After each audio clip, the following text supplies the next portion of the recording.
Honda NX200 বাংলাদেশের সম্প্রতি নতুন লঞ্চ হয়েছে। এটার তিনটা ফ্যান্টাস্টিক জিনিস বলি।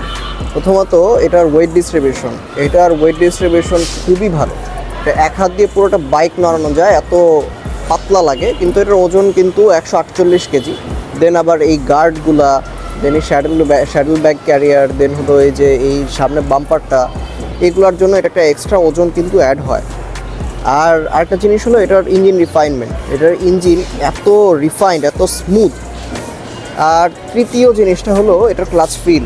এটা একটা স্লিপার অ্যাসিস্ট ক্লাচের সাথে আসে, তো এটার ক্লাচ ফিল খুবই সফট, হাতে একদমই কোনো পেইন হয় না। যেমন জিক্সারের ক্লাচটা একটু হার্ড, জিক্সার 250 বলেন বা জিক্সার 155-এর যেটা, ওইটারও ক্লাচ ফিল একটু হার্ড। তো ওগুলোর তুলনায় এটার ক্লাচটা খুবই সফট, অ্যাজ এটা একটা স্লিপার অ্যাসিস্ট ক্লাচের সাথে আসে। ওকে, আজকের জন্য এটুকুই। Thank you.